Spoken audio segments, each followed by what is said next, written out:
Hello student, welcome back my YouTube channel science beta. তো প্রিয় ছাত্রছাত্রীরা, আজকে আমি তোমাদের সঙ্গে স্থিতিস্থাপকতা চ্যাপ্টারের পার্ট 2 বা 2 নম্বর পার্টেতে আমি তোমাদের যে হুকসের সূত্র কী সেগুলো আলোচনা করব এবং ইয়ং মডুলাস কী, বাল্ক মডুলাস কী, এই সম্পর্কে ডিটেলস আজকে আলোচনা করব। এর আগের ভিডিওতে অর্থাৎ 1 নম্বর পার্টে আমি আলোচনা করেছিলাম এই চ্যাপ্টারের বেসিক কনসেপ্টগুলো, রিজিড বডি কী, ইলাস্টিক বডি কী, পারফেক্টলি ইলাস্টিক কী, ওকে, পার্সিয়ালি ও পার্টলি ইলাস্টিক বডি কি, এইগুলো আলোচনা করেছিলাম। তারপর যে স্ট্রেস স্ট্রেন এইগুলো কি আলোচনা করেছিলাম। অবশ্যই এগুলো খুবই গুরুত্বপূর্ণ, কারণ এগুলো হচ্ছে বেসিক, এই চ্যাপ্টারের বেসিক। এইগুলো বেসিক কনসেপ্ট ক্লিয়ার না হলে তুমি পরবর্তী পার্টগুলো বুঝতে পারো না ঠিক মতো। সেই জন্য আগের ভিডিও যারা দেখোনি অবশ্যই তোমরা দেখে নেবে, তারপরে এই ভিডিওটা দেখবে, তাহলে খুব সহজেই বুঝতে পারবে।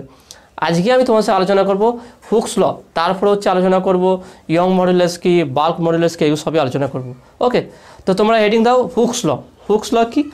তো এটা হুকস 1676 খ্রিস্টাব্দে হুকস প্রথম এই সম্পর্কে স্থিতিস্থাপক সম্পর্কে একটা কনসেপ্ট দিয়েছিলেন। পরবর্তীকালে এটাকে মডিফাই করে বা এটা এর পরে আর বলেছিলেন যে থমাস ইয়ং, ওকে, থমাস ইয়ং, এখান থেকে ইয়ংস মডুলাস যে আলোচনা পরবর্তীকালে করা হবে।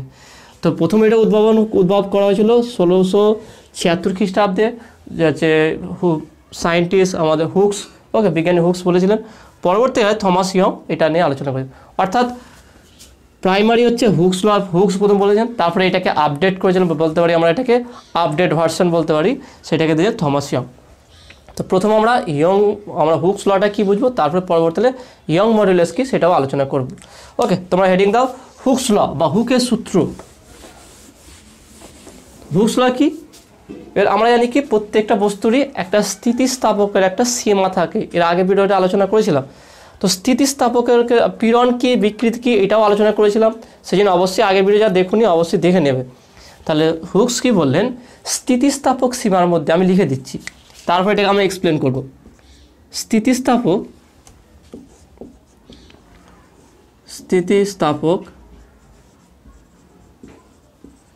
সীমার মধ্যে,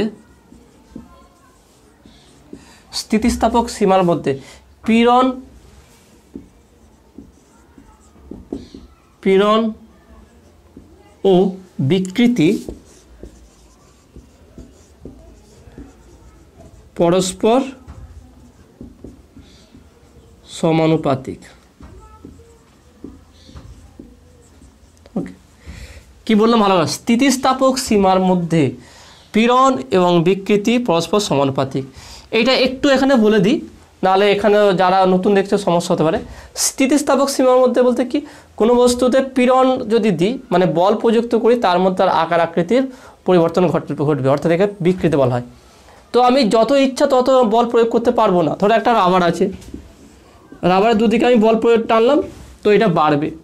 তো যখনই আমি টানছি, পীড়ন দিচ্ছি, বল প্রয়োগ করছি, একক ক্ষেত্রফলের উপর প্রযুক্ত বলকে বলা হয় পীড়ন, মানে F/A। ওকে, F/A হচ্ছে পীড়ন।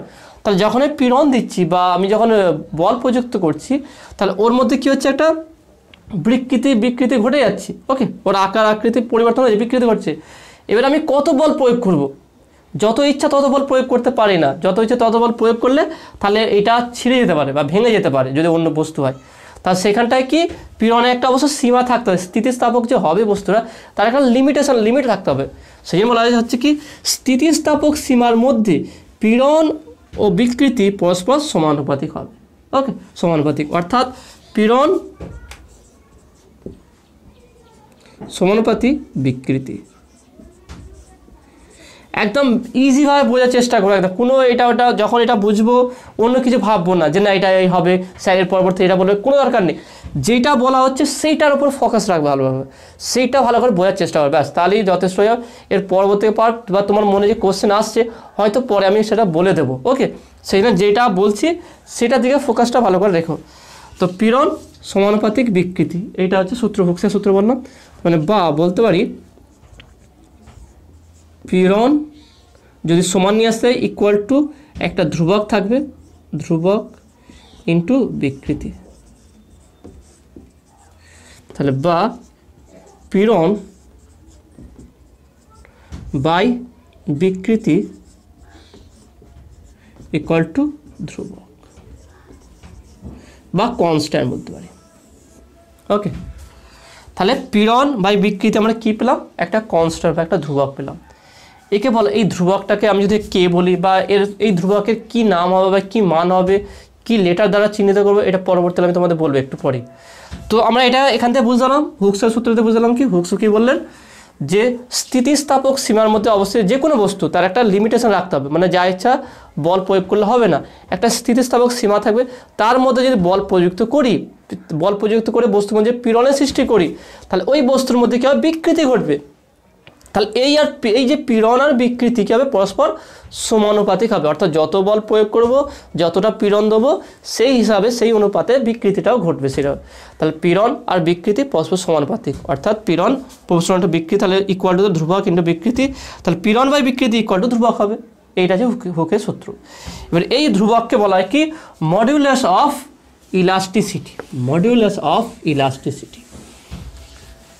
তাহলে এই যে ধ্রুবক লিখলাম, এই ধ্রুবকটা বলা হয় কি? Modulus of elasticity. স্থিতিস্থাপক গুণাঙ্ক, একে বলা বাংলায় বলা হয় কি? স্থিতিস্থাপক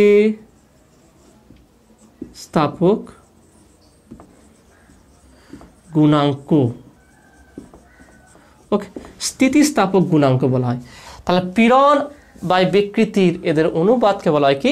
স্থিতিস্থাপক গুণাঙ্ক বা মডুলাস অফ ইলাস্টিসিটি। ওকে, একদম ইজিভাবে কনসেপ্টটা ক্লিয়ার করে নেবে। তাহলে এটা আমরা বুঝতে পারলাম। নেক্সট এবারে দেবো কি? এই ধ্রুবকের একক কী হবে? ধ্রুবককে দ্বারা এখানে আমি একটা ধ্রুবকের আগে লিখলাম, কারণ লেটার এই জন্য দিচ্ছি না, কারণ লেটার আমি পরবর্তীতে ইউজ করব বিভিন্ন ইয়ং মডুলাস, বাল্ক মডুলাস, ওকে, শেয়ারিং, পীড়ন শেয়ারিং স্ট্রেস, এইসব আমরা আলোচনা করব। তাহলে ধ্রুবকের একক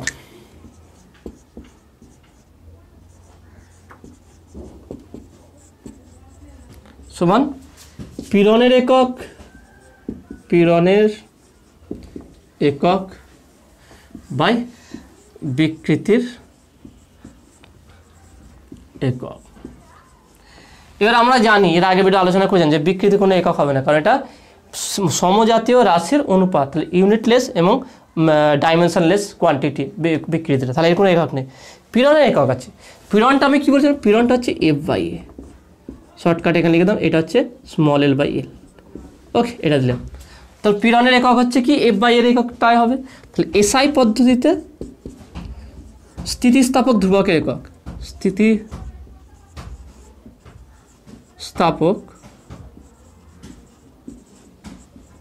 ধ্রুবকের একক ইকুয়াল টু কি হচ্ছে? পীড়নের একক কী হবে? তাহলে পীড়ন হচ্ছে F/A, F হচ্ছে নিউটন পার মিটার স্কোয়ার, ক্ষেত্রফল হচ্ছে মিটার স্কোয়ার হবে নিউটন পার মিটার স্কোয়ার, সহজ হিসাব। সিজিএস পদ্ধতি হলে কী হবে? Dyne per cm square. কোনো কঠিন নেই ফিজিক্সের, এখানে তুমি যে টপিকটা ভালোভাবে বুঝতে পেরে যাবে, কোনো কঠিন লাগবে না। আর বিশেষ করে স্থিতিস্থাপকতা কঠিন নেই, এর মধ্যে কোনো কঠিন জিনিস নেই। যে তোমাকে কঠিন বলে তার কথা বাদ দাও, তার কথা শুনবেই না তুমি, শুধু ভিডিওটা ভালো করে ফলো করো আর ভালো করে বোঝার চেষ্টা করো। তাহলে দেখে নাও, তাহলে এসআই পদ্ধতি সিজিএস পদ্ধতি স্থিতিস্থাপক ধ্রুবকের একক হচ্ছে কি?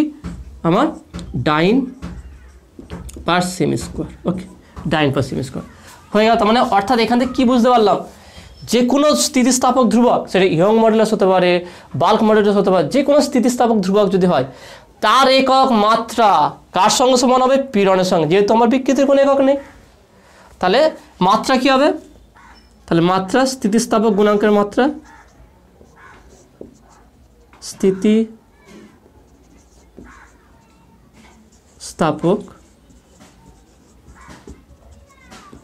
গুণাঙ্কের মাত্রা কী হবে? এর মাত্রা কি আমরা জানি? m l-1 t-2। এর আগে বের করেছিলাম যে কীভাবে আসে। এফ এর ক্ষেত্রে মাত্রা হচ্ছে কিলো m l t-2 ছিল, আর এর মাত্রা হচ্ছে l²। তাহলে একটা কাটবে, একটা থাকবে, উপরে উঠলে l-1 t-2। তাহলে এটা হচ্ছে কি? স্থিতিস্থাপক গুণাঙ্কের মাত্রা। তাহলে আমরা এখানে বুঝলাম যে স্থিতিস্থাপক গুণাঙ্কের মাত্রা একক পীড়নের একক এবং মাত্রা সমান হবে, কারণ বিকৃতির কোনো ভূমিকা নেই এককের ক্ষেত্রে। ওকে, তো আসলে তুমি এটা বুঝতে পেরেছো। নেক্সট এবার যেটা আমরা আলোচনা করবো সেটা হচ্ছে ইয়ং মডুলাস, ওকে, বা ইয়ং গুণাঙ্ক খুব সুন্দর জিনিস আছে। ওকে, সব খুবই সহজ আছে আর খুবই গুরুত্বপূর্ণ আছে। ইয়ং গুণাঙ্ক বা ইয়ং মডুলাস,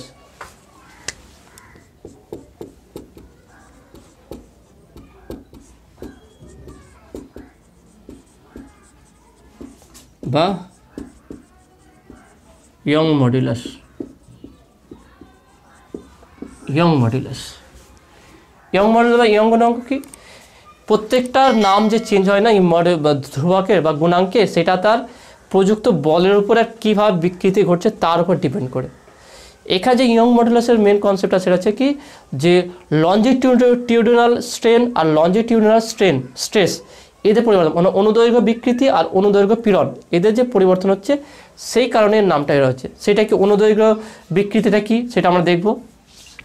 ধরলাম কোনো বস্তুর অনুদৈর্ঘ্য মানে হচ্ছে কি, কোনো বস্তুর বা কোনো দণ্ডের দৈর্ঘ্য বরাবর বিকৃতি ঘটলে সেই বিকৃতিকে বলা কি লঞ্জিটিউডিনাল স্ট্রেন বা অনুদৈর্ঘ্য বিকৃতি। ওকে, আর যদি তার যদি পীড়নটা যদি দৈর্ঘ্য বরাবর হয় তাকে বলা অনুদৈর্ঘ্য পীড়ন বা লঞ্জিটিউডিনাল স্ট্রেস।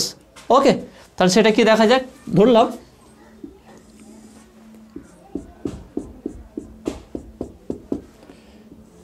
এখানে একটা দণ্ড আছে যার দৈর্ঘ্য হচ্ছে ক্যাপিটাল এল, এখানে কোনো বল প্রয়োগ করা হয়নি, তাহলে এল হচ্ছে কি আমার, এল হচ্ছে আমার কি প্রাথমিক দৈর্ঘ্য।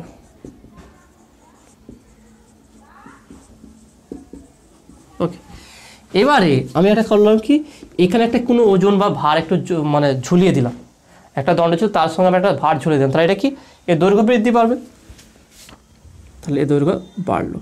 তো এখানে আমি কোনো একটা কিছু ঝুলিয়ে দিলাম, কোনো একটা ভর। ওকে, তারপরে হচ্ছে কি দৈর্ঘ্যটা কিছুটা বাড়লো, কতটা বাড়লো, এই স্মল এল পড়লো।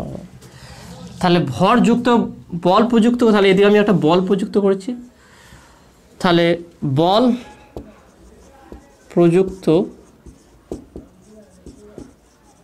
করায় দৈর্ঘ্য বৃদ্ধি হবে, দৈর্ঘ্য বৃদ্ধি ইকুয়াল টু স্মল এল। তাহলে অনুদৈর্ঘ্য বিকৃতিটা কি, তাহলে বলবো কি, অতএব এখানে যে বল প্রযুক্ত করলাম ধরো এফ বল প্রযুক্ত করেছে, তাহলে অতএব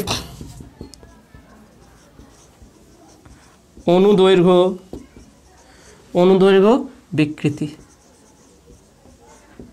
ইকুয়াল টু কী হবে, অনুদৈর্ঘ্য বিকৃতি হচ্ছে কি দৈর্ঘ্য বরাবর বৃদ্ধি, দৈর্ঘ্য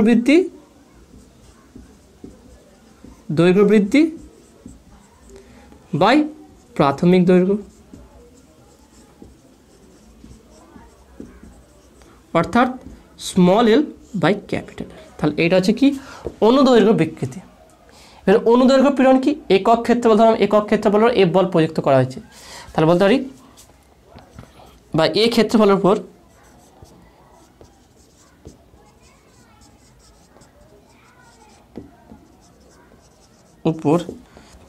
এফ বল প্রযুক্ত করলে অনুদৈর্ঘ্য পীড়ন হবে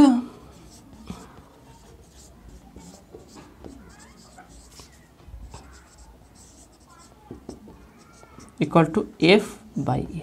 ওকে, তাহলে অনুদৈর্ঘ্য পীড়ন হচ্ছে এফ বাই এ আর অনুদৈর্ঘ্য বিকৃতি হচ্ছে এল বাই এ। অনুদৈর্ঘ্য মানে কি বলেছে, অনুদৈর্ঘ্য আরেকবার বলেছে, অনুদৈর্ঘ্য মানে কি কোনো বস্তুর উপর যদি বল প্রযুক্ত দৈর্ঘ্য বরাবর যদি বল প্রযুক্ত করে বস্তুটির বা দণ্ডটির যদি দৈর্ঘ্য বরাবর বিকৃতি ঘটে, তাহলে দৈর্ঘ্য বরাবর বিকৃতি ঘটার জন্যই একে বলা হয় অনুদৈর্ঘ্য। তাহলে অনুদৈর্ঘ্য দৈর্ঘ্য বরাবর বৃদ্ধি করার জন্য যে বল প্রযুক্ত হচ্ছে সেই বল একক ক্ষেত্রে বলে, সেই বলকে বলা কি অনুদৈর্ঘ্য পীড়ন, আর যে বিকৃতি ঘটছে দৈর্ঘ্য বরাবর সেটা হচ্ছে অনুদৈর্ঘ্য বিকৃতি। ওকে, এবার সূত্রটা কি, ইয়ং মডুলাসটা কি, ইয়ং গুণাঙ্কটা কি। ওকে, তাহলে আমরা এটা লিখে পেলাম, পীড়ন পেলাম কি স্মল এল বাই এল আর বিকৃতি পেলাম কি এফ বাই এ। তাহলে আমি বলতে পারি ইয়ং গুণাঙ্কের সঙ্গে সূত্রটা কী হবে, তাহলে সূত্রটা হচ্ছে কি স্থিতিস্থাপক সীমার মধ্যে, স্থিতিস্থাপক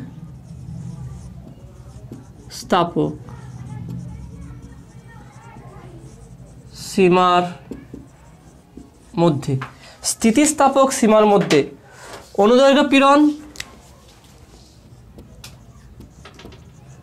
অনুদৈর্ঘ্য পীড়ন ও অনুদৈর্ঘ্য বিকৃতি পরস্পর সমানুপাতিক এবং এদের অনুপাতকে ইয়ং গুণাঙ্ক বলে।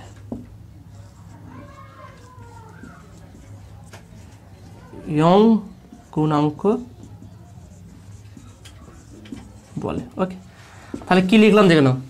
স্থিতিস্থাপক সীমার মধ্যে অনুদৈর্ঘ্য পীড়ন ও অনুদৈর্ঘ্য বিকৃতি পরস্পর সমানুপাতিক এবং এদের অনুপাতকে ইয়ং গুণাঙ্ক বলে।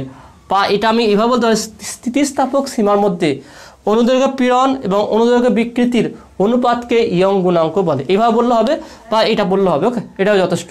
তাহলে এটা লিখলে কি সূত্রটা হলো, তার সঙ্গে ইয়ং গুণাঙ্ক কি সেটা হয়ে গেল।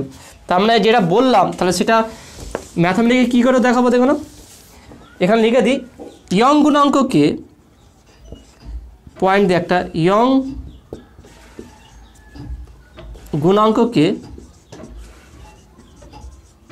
গুণাঙ্ককে ক্যাপিটাল ওয়াই দ্বারা প্রকাশ করা হয়।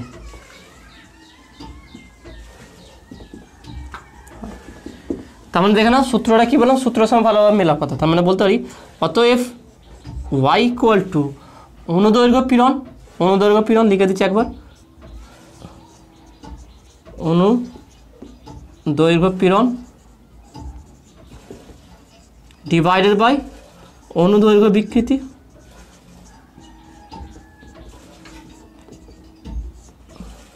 বিকৃতি তাহলে এটাকে বলতে পারি, তাহলে বা y ইকুয়াল টু অনুদৈর্ঘ্য পীড়ন f by a equal to divide by small l by capital L। তাহলে এটা হচ্ছে ইয়ং মডুলাস। ওকে, এটা হচ্ছে ইয়ং গুণাঙ্ক বা ইয়ং মডুলাস y। তাহলে y equal to f by a by small l by l। তাহলে এটাকে ভালো করে লিখি,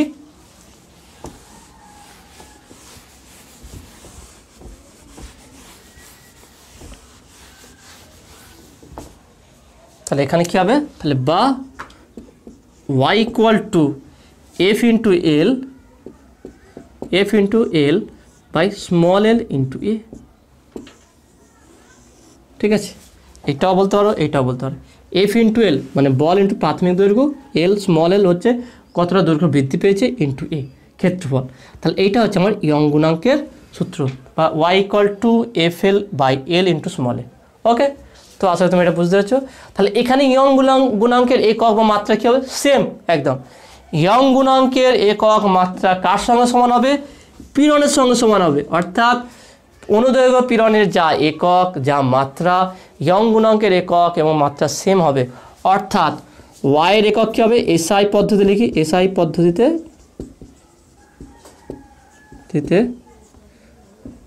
ওয়াইয়ের একক কী হবে, newton per metre square. CGS পদ্ধতিতে ওয়াইয়ের একক কী হবে, dyne per cm square. Okay, same to same, একদম কোনো চেঞ্জ হয় না। ভালোভাবে মুখস্থ করো এটা ব্যাপারটা, সেরকম বারবার পড়তে লাগবে না, শুধু একবার জেনে যাবে যে কোনো স্থিতিস্থাপক ধ্রুবক বা গুণাঙ্ক আসুক তার এককটা কার সঙ্গে সমান হবে, পীড়নের সঙ্গে সমান হবে। অর্থাৎ পীড়নের একক যা হবে স্থিতিস্থাপক গুণাঙ্কের এককও সেম হবে, বা ইয়ং গুণাঙ্কের একক যত রকম গুণাঙ্ক সবার একক সেম হবে, আর মাত্রাও সেম হবে। তাহলে মাত্রা কী হবে, ওয়াইয়ের মাত্রা equal to M L minus 1 T minus 2। Okay, তাহলে এখানে এগুলো খুবই সহজ আছে, আশা করি এখানে কোনো সমস্যা তোমার হবে না। তো নেক্সট এবার আমরা আলোচনা করব আয়তন বিকৃতি গুণাঙ্ক বা বাল্ক মডুলাস। তো এখানে একটা জিনিস বলে দিই, অনুদৈর্ঘ্য বিকৃতি বা অনুদৈর্ঘ্য পীড়নকে কী বলে, অনুদৈর্ঘ্য বিকৃতি হচ্ছে কি লঞ্জিটিউডিনাল স্ট্রেন। এটা হচ্ছে কি হচ্ছে অনুদৈর্ঘ্য বিকৃতি, আর লঞ্জিটিউডিনাল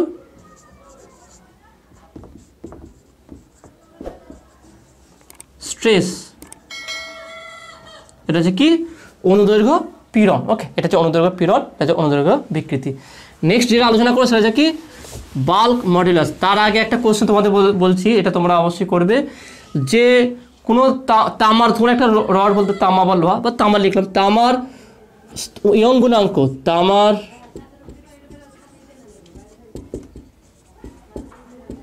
ইয়ং গুণাঙ্ক 1.26 × 10⁻12 ডাইন পার সেমি স্কোয়ার, এর অর্থ কি? তো এটা তোমাদের হোমওয়ার্ক দিচ্ছি, এটা তোমরা অবশ্যই করবে। তামার ইয়ং গুণাঙ্ক 1.26 × 10⁻12 ডাইন পার সেমি স্কোয়ার, এর অর্থ কী বা এটা বলতে কী বোঝো? এটাও একটা কোশ্চেন 2 নম্বর দিতে পারে, তো এটা একটু দেখে নেবে। ওকে, তো নেক্সট যেটা তোমাদের পড়াবো সেটা হচ্ছে কি, বাল্ক মডুলাস বা আয়তন বিকৃতি গুণাঙ্ক।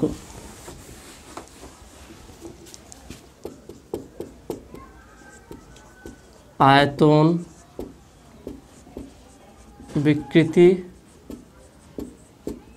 গুণাঙ্ক, ওকে, বা বাল্ক মডুলাস। তো এখানে আমরা মেইনলি আলোচনা করব আয়তনের পরিবর্তন। তাহলে আয়তনের পরিবর্তন হলে তাহলে আয়তন বিকৃতি গুণাঙ্ক, দৈর্ঘ্য বরাবর পরিবর্তন হলে ইয়ং গুণাঙ্ক। ওকে, এইভাবে আলোচনা করব। তাহলে আয়তন কী কী বিষয়ে আয়তন পরিবর্তন ধরে, একটা গোলক ধরে নাও, একটা গোলকে তার আয়তন পরিবর্তন হতে পারে, বা আরেকটা যদি ধরতে পারি কি, ঘনক।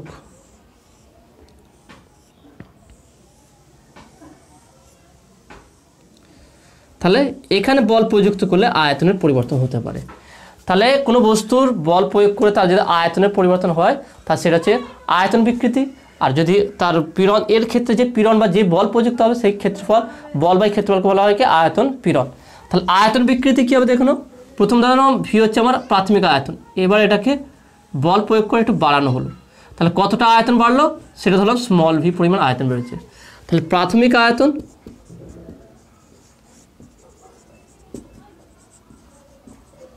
আয়তন হচ্ছে ক্যাপিটাল ভি, আয়তন বৃদ্ধি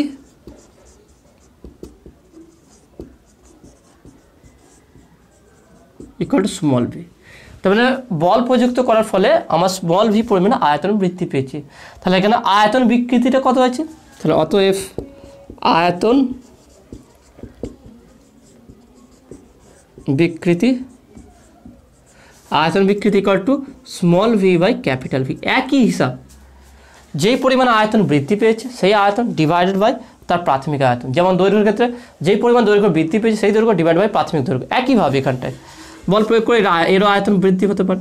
ওকে, তাহলে আয়তন বিকৃতিটা কি, কোনো বস্তুর বা কোনো অবশ্যই সেটা 3D হতে হবে, আয়তনটা থাকতে হবে। এরকম কোনো বস্তুর প্রাথমিক অবস্থায় যে আয়তন ছিল সেই আয়তন যদি তার বল প্রয়োগ করে যদি বা পীড়ন দেওয়ার ফলে যদি তার আয়তন বৃদ্ধি পায়, তাহলে আয়তন বৃদ্ধি বাই প্রাথমিক আয়তন, এদের অনুপাত হচ্ছে কি বিকৃতি। ওকে, এটা হলো।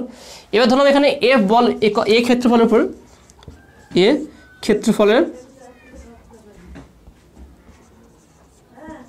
ফলে এফ বল প্রয়োগ করায় বি পীড়ন হয়েছে, বিকৃতি প্রয়োগ করায় আয়তন পীড়ন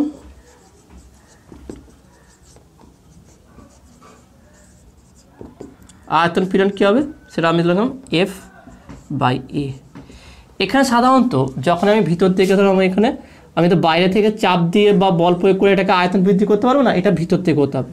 তাহলে ভিতর থেকে যদি একক ক্ষেত্রফলের উপর লম্বভাজে প্রযুক্ত বল করা হয় তবে সেটা বাড়বে। তাহলে এখানে যে এই ক্ষেত্রে আয়তনের ক্ষেত্রে এফ বাই এটাকে আমি এখানে পি বলবো, চাপ। তাহলে এখানে এটা F by equal to P. কারণ কি, যে কোনো গ্যাস বা কোনো জিনিসের ভিতর থেকে যদি আমি বল প্রয়োগ করি তবে তার আয়তনটা বৃদ্ধি পাবে, তাই না? তাহলে সেক্ষেত্রে আমার চাপ দিতে হবে ভিতর থেকে, সেই চাপটা হচ্ছে কি এফ বাই এ। তাহলে এখানে আয়তন পীড়ন হচ্ছে F by A equal to P. এবার আমরা আয়তন বিকৃতি গুণাঙ্কের সংজ্ঞাটা কি বলবো এখানে, তার সংজ্ঞাটাকে খুব সহজ দেখে নাও। এখানে যে তিনটে আছে বিকৃতি গুণাঙ্ক, খুব সহজ, সংজ্ঞা সেম, শুধু দৈর্ঘ্যের জন্য দৈর্ঘ্য বলবো, আয়তনের জন্য আয়তন বলবো। তাহলে এখানে কি বলবো দেখে নাও, স্থিতিস্থাপক সীমার মধ্যে, স্থিতিস্থাপক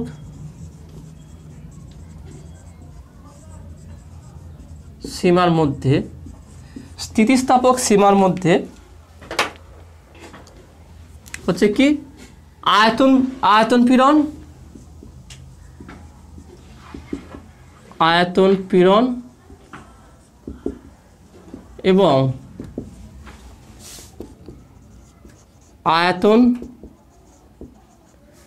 আয়তন বিকৃতি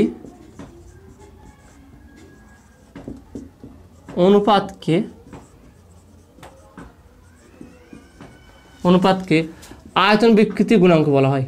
আয়তন বিকৃতি গুণাঙ্ক বলে। ওকে, তাহলে কি বললাম, স্থিতিস্থাপক সীমার মধ্যে আয়তন পীড়ন এবং আয়তন বিকৃতির অনুপাতকে আয়তন বিকৃতি গুণাঙ্ক বলে। বা আমি এর আগেটা যে ইয়ং গুণাঙ্ক লিখেছিলাম ওইটা লিখলেও সবথেকে ভালো হবে, যে স্থিতিস্থাপক সীমার মধ্যে আয়তন পীড়ন এবং আয়তন পীড়ন ও আয়তন বিকৃতি পরস্পর সমানুপাতিক এবং এদের অনুপাতকে আয়তন বিকৃতি গুণাঙ্ক বলে। অর্থাৎ আগের সংখ্যাটা যা দেবে সেখানে শুধু অনুদৈর্ঘ্য জায়গায় আয়তন যুক্ত করে দেবো, আর ইয়ং গুণাঙ্কের জায়গায় আয়তন বিকৃতি গুণাঙ্ক বলে দেবো, ব্যাস এটাই হয়ে যাবে। ওকে, তো আসলে তুমি এটা বুঝতে পেরেছো। তাহলে এর ফর্মুলাটা কেমন দেখে নাও। এখানে আয়তন বিকৃতি গুণাঙ্ককে কে দ্বারা প্রকাশ করা হয়, এখানে লিখে দিই আয়তন বিকৃতি গুণাঙ্ককে আয়তন বিকৃতি গুণাঙ্ককে কে দ্বারা প্রকাশ করা হয়। তাহলে এখানে বলতে পারি কি, কে ইকুয়াল টু আয়তন পীড়নটা কি, পি পেয়েছিলাম, F by A equal to P, এর আগে লিখলাম, ডিভাইড বাই আয়তন কি ছিল, বিকৃতি ছিল small V by capital V. তাহলে বা K equal to P capital V by small V. তাহলে এইটা হচ্ছে আমার আয়তন বিকৃতি গুণাঙ্ক। ওকে, তো আসলে তুমি এটা বুঝতে পেরেছো। তো নেক্সট এবারে আমরা কি জানবো এখানে, যে আয়তন বিকৃতি গুণাঙ্কের একক এবং মাত্রা সেম টু সেম হবে, যেটা আগে বললাম। আয়তন বিকৃতি গুণাঙ্কের একক এবং মাত্রা কার সঙ্গে সমান হবে, পীড়নের সঙ্গে সমান, কারণ বিকৃতি কোনো একক নেই, সমজাতীয় রাশি। তাহলে কে এর একক কী হবে, কে এর একক এসআই পদ্ধতিতে newton per metre square SI পদ্ধতিতে, আর সিজিএসে হচ্ছে কি দেখে নাও, কে এর একক হচ্ছে কি ডাইন পার সেমি স্কোয়ার। দেখুন খুব সহজ এটা আছে, এটা খুব সহজ ব্যাপার, যে খুব একটা জিনিস মুখস্থ রাখলে অটোমেটিকলি অন্যগুলো হয়ে যাবে।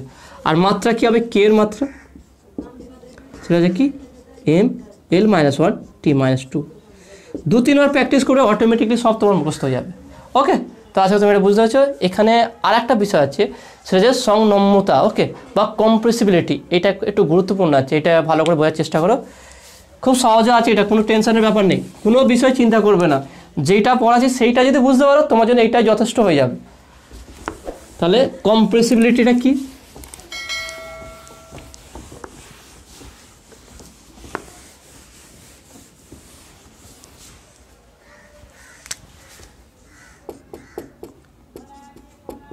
সংনম্যতা, ওকে, বা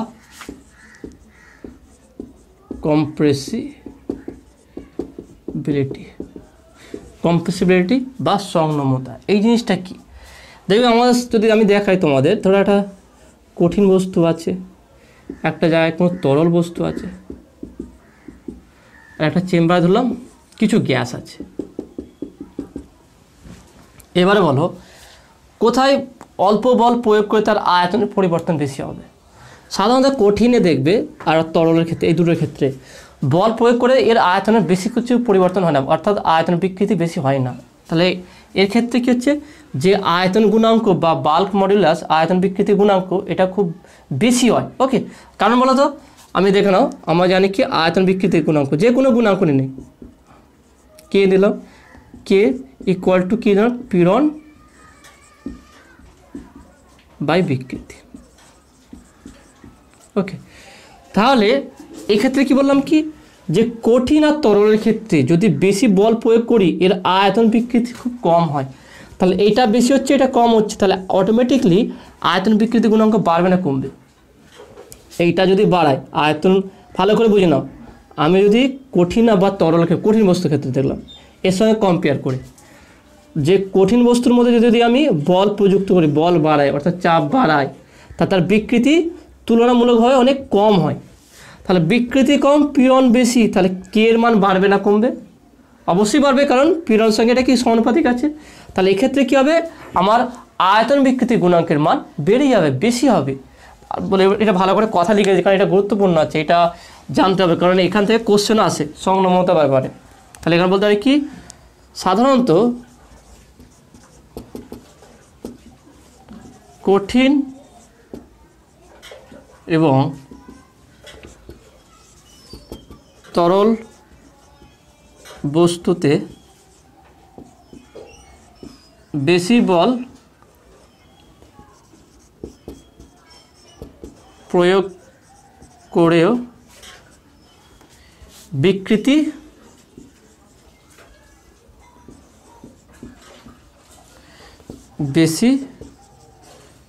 কম হয়, বেশি না বলে কম লিখে দিই,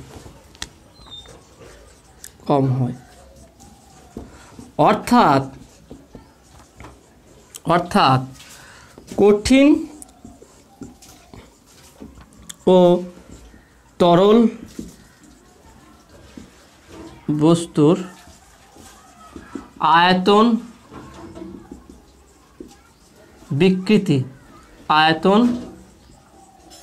বিকৃতি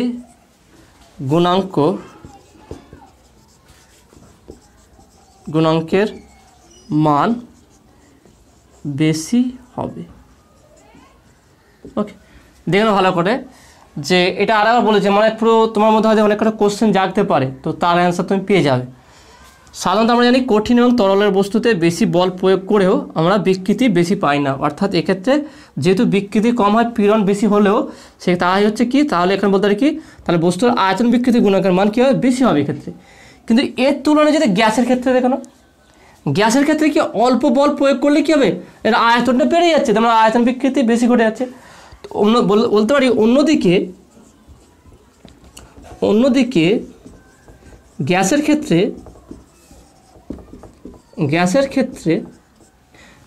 ক্ষেত্রে কি অল্প বল প্রয়োগ করে বেশি বিকৃতি পাওয়া যায়। অর্থাৎ বলতে পারি কি, গ্যাসের কি আয়তন বিকৃতি গুণাঙ্কের মান কম, অর্থাৎ গ্যাসের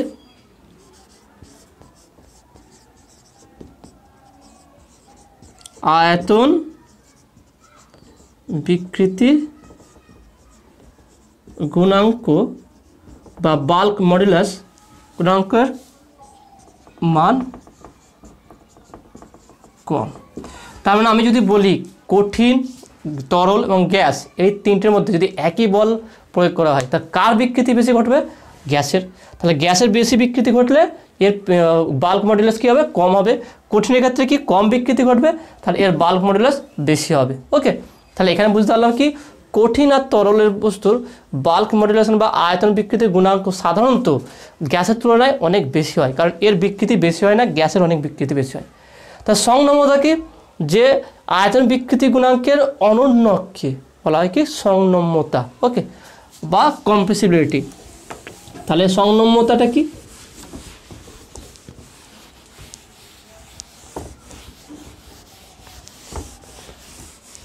তাহলে বলতে পারি অতএব যে আয়তন বিকৃতি গুণাঙ্কের অনন্যকে